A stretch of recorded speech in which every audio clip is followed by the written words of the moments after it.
আলহামদুলিল্লাহ আলহামদুলিল্লাহি রাব্বিল আলামিন ওয়াসসালাতু ওয়াসাইয়্যিদুল মুরসালিন ওয়া খাতামান নাবিয়্যিন আম্মা বাদ আউযু বিল্লাহি মিনাশ শাইতানির রাজীম বিসমিল্লাহির রহমানির রহিম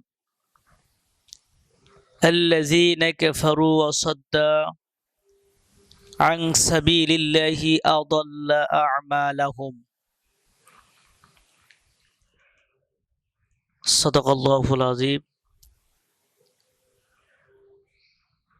আল্লাহ তাআলার প্রশংসা আদায় করি যে আল্লাহ রাব্বুল আলামিন আমাদেরকে কোরআনুল কারীম থেকে কিছু কথা শোনার মতো সুযোগ করে দিলেন, বলি আলহামদুলিল্লাহ।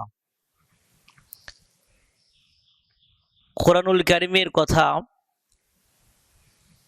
সকলেই যে শ্রবণ করবে বা সকলেই যে এই আলোচনার ভিতরে শামিল হবে, সকলেই যে এই কোরআনুল কারীমকে মেনে নিবে, সকলের নসিবে এটা হয় নাই, ঠিক না? কারণ যুগে যুগে যারা ছিল সকলেই কিন্তু এই কোরআন থেকে বিমুখ হয়ে গিয়েছে। কোরআনের সংস্পর্শে এসে কিছু মানুষ স্মরণের মানুষ হয়ে গিয়েছে, আর কিছু মানুষ জাহান্নামের বাসিন্দা হয়ে গিয়েছে, ঠিক না? কারণ কোরআন এমন একটা কিতাব যে কিতাব মানলেই মানুষ স্মরণের মানুষ হয়ে যায়, সুবহানাল্লাহ। আর না মানলে জাহান্নামের অধিবাসী হয়ে যায়। ইতিহাস দেখলে, ইতিহাসে চোখ বুলালে দেখা যায় সাহাবী আজমাইনরা তিনারা ছিলেন, যখন তিনারা কোরআনের বাইরে ছিলেন তখন তিনারা ছিলেন অত্যন্ত ইসলাম বিদ্বেষী, অত্যন্ত ইসলামের বিপক্ষে তারা অবস্থান করেছিল। হযরত উমরের কথা দেখেন, হযরত উমর যখন কোরআনের সংস্পর্শে আসে নাই, তখন সেই উমর বিশ্বনবী জনাব রাসূলুল্লাহ সাল্লাল্লাহু আলাইহি সাল্লামের মারার জন্য উন্মুক্ত তরবারি নিয়ে পথের মধ্যে রওনা হয়ে গেছে, ঠিক না? যেই উমর আল্লাহ রাসূল সাল্লাল্লাহু আলাইহি সাল্লামকে মারার জন্য উন্মুক্ত তরবারি নিয়ে রওনা হয়ে গেলেন রাসূলের দরবারে মারার জন্য, কিন্তু সেই উমর আল্লাহ রাসূল সাল্লাল্লাহু আলাইহি সাল্লামের কাছে গেলেন। আল্লাহ রাসূল সাল্লাল্লাহু আলাইহি সাল্লামের কাছে গিয়ে কোরআনের ভালোবাসা, কোরআনের মহব্বতে যে উমর রাসূলকে হত্যা করতে চেয়েছিল, সেই উমর কোরআনের মহব্বতে আল্লাহ তাআলা তাকে দুনিয়া থেকে জান্নাতের সার্টিফিকেট দিয়ে দিয়েছে। বলেন সুবহানাল্লাহ। কিসের কারণে? কোরআনের কারণে। কিসের কারণে? যে উমর রাসূলকে হত্যা করার জন্য খোলা তরবারি নিয়ে রওনা হয়েছিল, সেই উমর ইসলাম গ্রহণ করার কারণে, এই কোরআনের সংস্পর্শে আসার কারণে জান্নাতের সার্টিফিকেট দুনিয়া থেকে আল্লাহ তাআলা অর্জন করে দিয়েছেন তাদেরকে। শুধু তাই নাই, আল্লাহ পাকের রাসূল বলছেন আল্লাহ তাআলা নবুয়তের সমস্ত দরজা সিলমোহর মেরে দিয়েছেন, বন্ধ করে দিয়েছেন।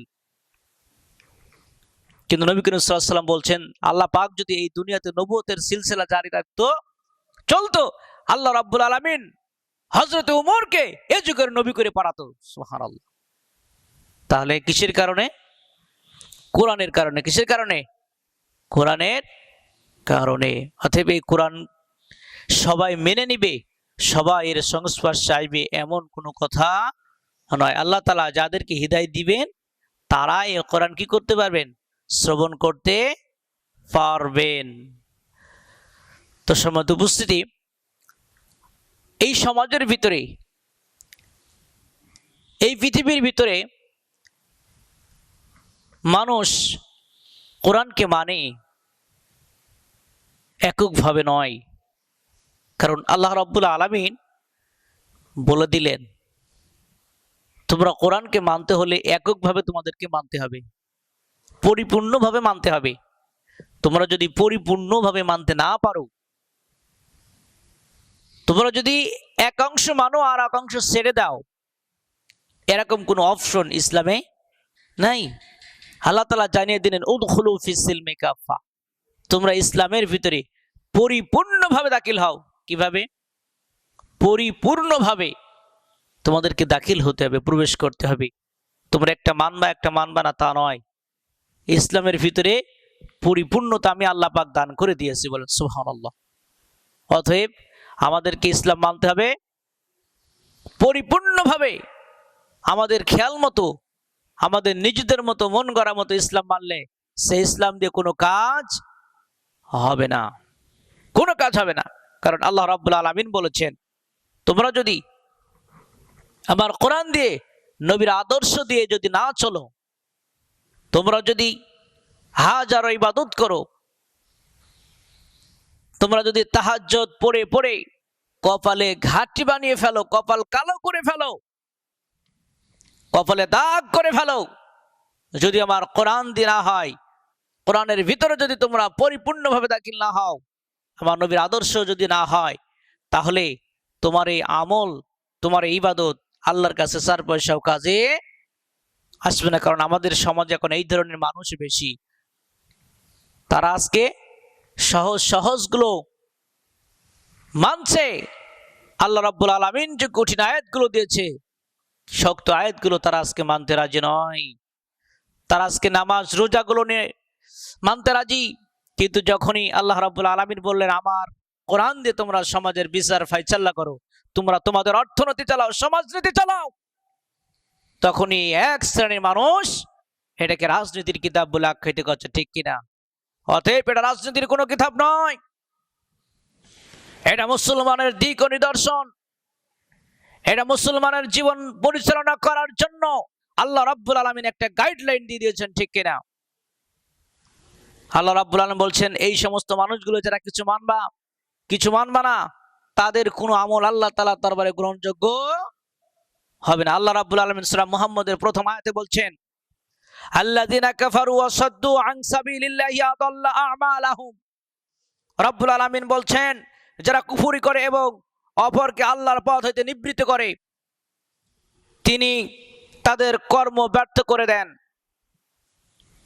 আজকে এই সমাজে কিছু মানুষ আছে যারা নিজেরা আল্লাহর পথ থেকে সরিয়ে থাকে এবং অন্যদেরকেও আল্লাহর পথ থেকে সরানোর জন্য চেষ্টা করে এবং তাদেরকে বাধা প্রদান করে, তাদেরকে সরে আসতে বলে।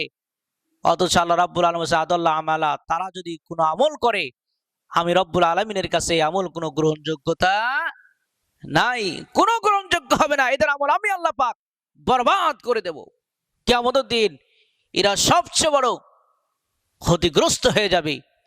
আল্লাহ তাআলা বলছেন, ওয়া ইয়াবতাগি গায়রাল ইসলাম দীনান ফালা ইয়াকবালা মিনহু ওয়া হুয়া ফিল আখিরাতি মিনাল খাসিরিন। আল্লাহ তাআলা পবিত্র কোরআনের ভিতরে পরিষ্কার জানিয়ে দিলেন, যারা আমার কোরআন বাদ দিয়ে, আমার নবীর আদর্শ বাদ দিয়ে যারা চলবে, ধর্ম মানবে, আল্লাহ রাব্বুল আলামিন বলছেন কিয়ামতের দিন ওরা হবে সবচেয়ে বড় ক্ষতিগ্রস্ত, খাসিরিন। এদের মতো ক্ষতিগ্রস্ত, এদের মতো হতা দরিদ্র অসহায় কিয়ামতের দিন আর কেউ হবে না। যারা ইসলামকে ডাইভার্ট করে চলবে, যারা কোরআনকে ডাইভার্ট করে চলবে, এরা হচ্ছে সবচেয়ে বড় ক্ষতিগ্রস্ত হবে কিয়ামতের দিন। কি হবে? সবচেয়ে বড় ক্ষতিগ্রস্ত হবে। আর আল্লাহ রাব্বুল আলামিন এই সমস্ত মানুষগুলোর আমলকে একেবারেই বাদ দিয়ে দেবেন, যারা নিজেরা আল্লাহ থেকে সরে থাকে এবং মানুষদেরকে আল্লাহর কোরআন থেকে বিমুখ করার জন্য বিভিন্ন ধরনের পায়তারা চলছে, বিভিন্ন ধরনের অনুষ্ঠান, বিভিন্ন ধরনের গান বাজনা, থিয়েটার, সামাজিক নৃত্য, গান বাজনার ব্যবস্থা করে রেখেছে, রাখে নাই? এই সমস্ত মানুষগুলোকে যারা সরিয়ে রাখবে, আল্লাহ তাআলা বলছেন, তারা যদি হাজারো আমল করে, শুধু তাই না, যদি মক্কা শরীফের খেদমত করে, এদের আমল কোনো গ্রহণযোগ্যতা হবে না। আমি আল্লাহ তাআলা সব বাদ দিয়ে দেব, সব বাদ দেব। অতএব আমাদেরকে আমল করতে হবে কোরআন এবং হাদিস অনুযায়ী, আমল করতে হবে, কোরআন বাদ দিয়ে নয়। কোরআনকে আমাদের জীবনের সাথে জড়িয়ে, জীবনের সাথে মিশিয়ে, হাদিস আমাদের জীবনের সাথে মিশিয়ে আল্লাহ রাসূলের আদর্শে আদর্শিত হয়ে আমাদেরকে আমল করতে হবে। তবেই সেই আমল দিয়ে আমরা জান্নাতে যাওয়ার আশাবাদী। আল্লাহ পাক আমাদেরকে জান্নাতে দেবেন, এই আশাবাদ আমাদেরকে কোরআন এবং হাদিস দ্বারা চলতে হবে, ঠিক কিনা? কোরআন এবং হাদিসের বাইরে যদি আমরা চলি, আল্লাহ তাআলা আমাদেরকে কখনো জান্নাত দিবেন না, আমাদেরকে জাহান্নাম দিবেন, ঠিক না? অতএব আমরা চাই জান্নাত, জান্নাতে যেতে চাই। যদি জান্নাতে যেতে হয় তাহলে আমাদেরকে এই কোরআনের বাহিরে যাওয়া যাবে না। আল্লাহ পাক আমাদের সকলকে কোরআনের উপরে অবিচল অটল থেকে নবীজির আদর্শই আদর্শিত হয়ে যেন আমরা বাকি জীবনগুলো চালাতে পারি, আল্লাহ পাক আমাদের সেই তৌফিক দান করুক। আমরা বলি আমিন।